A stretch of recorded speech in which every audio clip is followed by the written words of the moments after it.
నమస్తే, welcome to our channel. నేను సిరి. మళ్ళీ మూడోసారి ప్రధానమంత్రిగా మోదీ గారు సైన్ చేయాలంటే మోడీ గారి జాతకం చంద్రబాబు నాయుడు చేతిలో ఉందా? సో ఈ అంశాన్ని మనకి వివరించడానికి మనతో పాటు ఉన్నారు ప్రముఖ senior journalist, political analyst C S Rao garu. నమస్కారం సార్. నమస్తే సార్, ఇప్పుడు చూస్తుంటే ఢిల్లీలో మోదీ గారి జాతకంని చంద్రబాబు నాయుడు చేతిలో ఉందా అనేలాగా అనిపిస్తుంది. ఎందుకంటే ఇప్పుడు మనం చూస్తున్న పరిణామాలు చూస్తే బీజేపీకి కొంచెం అంటే అనుకున్న స్థానాల్లో అనుకున్నట్టుగా లేదు, 30 స్థానాలు కొంచెం తక్కువనే ఉన్నాయి మ్యాజిక్ ఫిగర్కి.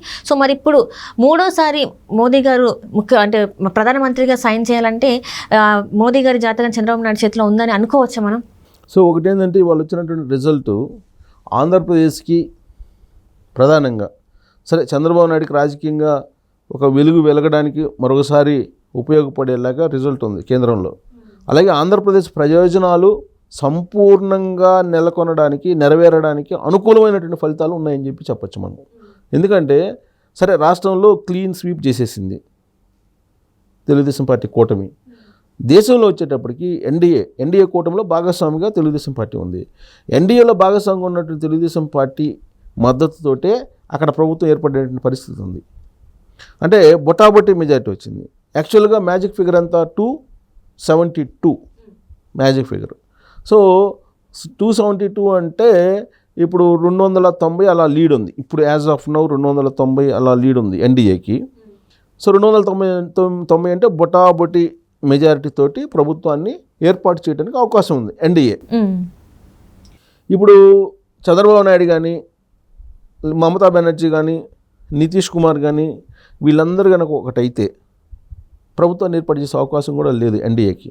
ఇండియా కూటమి ప్రభుత్వాన్ని ఏర్పాటు చేసేటువంటి ఛాన్సెస్ ఉన్నాయి. బహుశా అందుకేనేమో శరద్ పవార్ ఫోన్ చేశాడు. ఎవరైనా సరే ఇప్పుడు చంద్రబాబు నాయుడికే ఫోన్ చేస్తారు. ఇవాళ రిజల్ట్ ఆల్మోస్ట్ ట్రెండ్ తెలిసిపోయిన తర్వాత దాదాపు మధ్యాహ్నం 3-4 ఆ ప్రాంతాల్లో ఢిల్లీ నుంచి ఫోన్ వచ్చింది. ఢిల్లీ నుంచి ఫోన్ వచ్చి చంద్రబాబు నాయుడిని ఇమీడియట్గా ఢిల్లీ రమ్మని చెప్పి ఎన్డీఏ నుంచి ఫోన్ వచ్చింది. ఆయన ఎన్డీఏ కన్వీనర్గా తీసుకోవాలి, ఎన్డీఏ కన్వీనర్గా ఆయన్ని నియమించాలి అనేటువంటి ఒక ప్రతిపాదన తీసుకొచ్చారు. అయితే నేను ఆలోచించుకొని చెప్తాను, కొంత టైం ఇవ్వండి అని చెప్పి ఈయన అడగడం జరిగింది. రేపు చంద్రబాబు నాయుడు, పవన్ కళ్యాణ్ ఇద్దరు భేటీ కాబోతూ ఉన్నారు. ఆ భేటీలో ఈ ఎన్డీఏ కన్వీనరు తర్వాత రాష్ట్రంలో క్యాబినెట్ అంశాలు ఇవన్నీ కూడా చర్చకు వచ్చేటువంటి అవకాశం ఉంది. ఎన్డీఏ కన్వీనర్గా చంద్రబాబు నాయుడు ఉంటే స్థిరమైనటువంటి ప్రభుత్వం ఢిల్లీ పీఠం మీద వచ్చేటువంటి అవకాశం ఉంది అనేది బీజేపీ యొక్క ఆలోచన. ఎందుకంటే గతంలో కూడా ఎన్డీఏ కన్వీనర్గా చంద్రబాబు నాయుడు వ్యవహరించారు.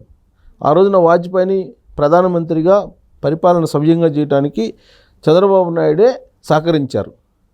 అలాగే ఇప్పుడు కూడా నరేంద్ర మోడీ మూడోసారి ప్రధానమంత్రి కావాలి అని అంటే చంద్రబాబు నాయుడు ఎన్డీఏ కన్వీనర్ ఉండి అందరినీ కోఆర్డినేట్ చేస్తేనే స్థిరమైనటువంటి ప్రభుత్వం ద్వారా ఆయన పరిపాలన సాగించగలడు. అదర్వైజ్ బొటాబొటి మెజారిటీ తోటి వచ్చినటువంటి ఈ 290 తోటి ఆయన పరిపాలన సవ్యంగా సాగించలేడు. పైగా ఇంకోటి ఏంటంటే ఇప్పుడు నరేంద్ర మోడీని అసలు ప్రధానమంత్రి అభ్యర్థిగా కొనసాగించాలా లేదా అనేది ఇప్పుడు బీజేపీ కోర్ కమిటీలో జరుగుతున్నటువంటి చర్చ. కారణం ఏంటంటే ఆల్రెడీ వాళ్ళ యొక్క బీజేపీ పార్లమెంటరీ ఇన్నర్గా తీసుకున్నటువంటి నిర్ణయం ఏంటంటే ఒక నిర్ణయం 75 అనేది కట్ ఆఫ్, అక్కడి నుంచి ప్రత్యక్ష రాజకీయాల్లో ఉండటానికి లేదు అనేది ఒక మ్యాండేటరీ. ఆ మ్యాండేటరీలో భాగంగానే వెంకయ్య నాయుడిని ఉపరాష్ట్రపతి దగ్గర నుంచి ఇండికి పంపించేశారు. ఇక ప్రత్యక్ష రాజకీయాల్లో మీ సేవలు చాలు అని చెప్పి. సో సేమ్ ఇప్పుడు అదే ఫార్ములా నరేంద్ర మోడీకి కూడా వర్తిస్తుంది. అద్వానీకి, వెంకయ్య నాయుడికి వీళ్ళందరికీ వర్తించింది కదా. అలాంటప్పుడు నరేంద్ర మోడీకి మాత్రం ఎందుకు వర్తించదు? కాబట్టి నరేంద్ర మోడీకి కూడా అదే ఫార్ములాని కనుక ఇంప్లిమెంట్ చేస్తే ప్రధానమంత్రి అభ్యర్థిగా ఆయన అవకాశం లేదు. పైగా భారీ మెజారిటీ వస్తే కనుక అప్పుడు ఏదైనా అవకాశం ఉండేదేమో.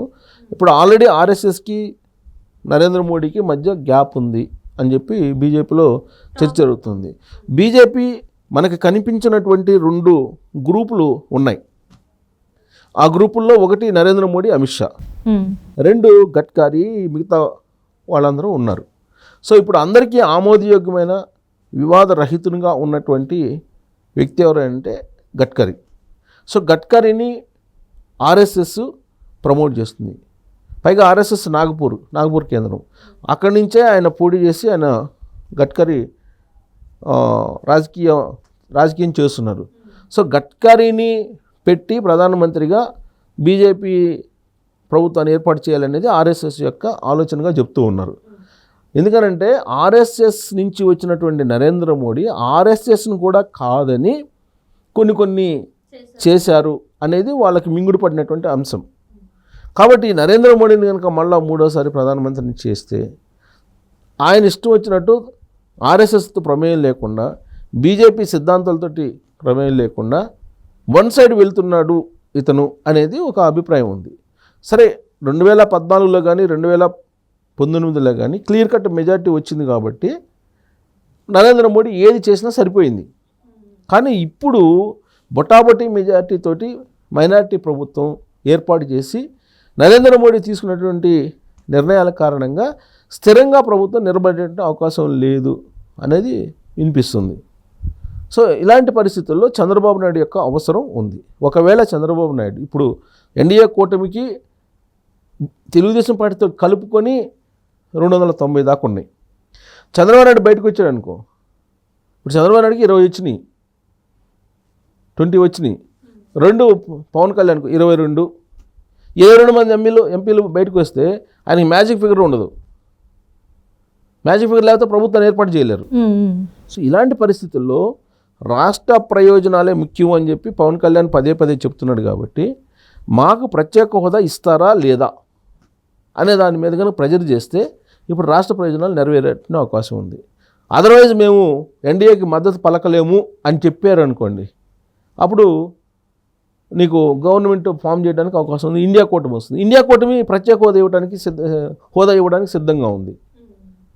నితీష్ కుమార్ ఇప్పుడు అందుకే బహుశా మెలికేయటానికో ఏమో బీజేపీ వాళ్ళు లేదా ఉత్తర భారతదేశంలోని లీడర్లు ఒక మైండ్గా మాట్లాడానికో ఏమో బీహార్ నుంచి మాకు ప్రత్యేక హోదా కావాలని చెప్పి ఒక కొత్త నినాదాన్ని ఇప్పుడు నితీష్ కుమార్ తీసుకొచ్చాడు. అంటే నితీష్ కుమార్ గారిని డిప్యూటీ ప్రైమ్ మినిస్టర్ చేసే అవకాశం ఉందని కూడా మరి అంటే వాళ్ళు ఇస్తామని చెప్పేసి అంటే నితీష్ కుమార్ ఎన్డీఏలో భాగస్వామి ఉంది, ఆయన కూడా వచ్చే అవకాశం ఉంది.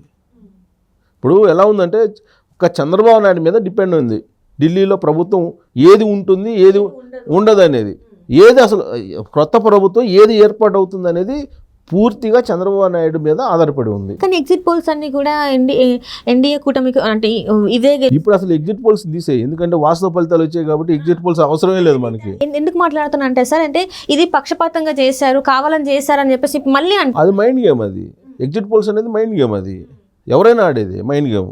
సరే వాస్తవ ఫలితాలు వచ్చాయి కాబట్టి వాస్తవ ఫలితాల ప్రకారం చంద్రబాబు నాయుడు మద్దతు లేకుండా ప్రభుత్వాన్ని ఏర్పాటు చేసే అవకాశం లేదు ఎన్డీఏ.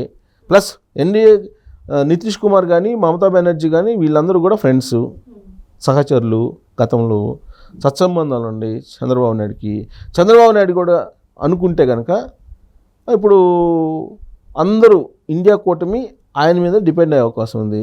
ఆయన ఎవరిని చెప్తే ఆయన ప్రధానమంత్రిని పెట్టే అవకాశం ఉంది ఇప్పుడు. సో నితీష్ కుమారు తర్వాత మమతా బెనర్జీ వచ్చారనుకోండి, ప్రభుత్వం ఏర్పడుతుంది, ఎవరిని కావాలంటే వాళ్ళని. సో కాబట్టి మోడీ జాతకం అనేది చంద్రబాబు నాయుడు చేతిలో ఉంది ఇప్పుడు. Right sir. ఉంది కాబట్టి ఈ పరిణామాన్ని చాకచక్యంగా కనుక ఉపయోగిస్తే అటు పవన్ కళ్యాణ్ కానీ ఇటు చంద్రబాబు నాయుడు కానీ ప్రత్యేక హోదా వచ్చేటువంటి అవకాశం ఉంది ఆంధ్రప్రదేశ్కి. బహుశా అందుకే లింక్ చేశారు ముందే బీజేపీ వాళ్ళు అనుకుంటున్నా, నితీష్ కుమార్ చేత ప్రత్యేక హోదా డిమాండ్ చేయించారు అక్కడ.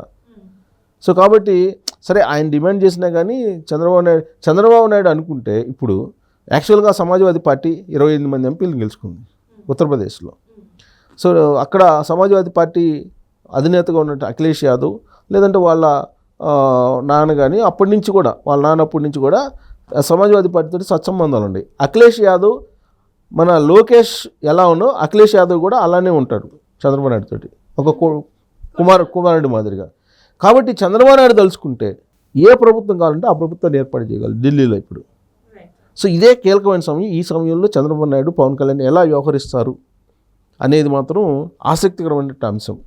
ఒకటి మాత్రం వాస్తవం, నరేంద్ర మోడీ జాతకం ఇప్పుడు చంద్రబాబు నాయుడు చేతిలో ఉంది. మొన్నటి వరకు చంద్రబాబు నాయుడిని ఆడించాడు నరేంద్ర మోడీ, లాస్ట్కి జైల్లో పెట్టడం వెనక కూడా ఆయన హస్తం ఉందని చెప్పి జగన్మోహన్ రెడ్డి చెప్పాడు కదా.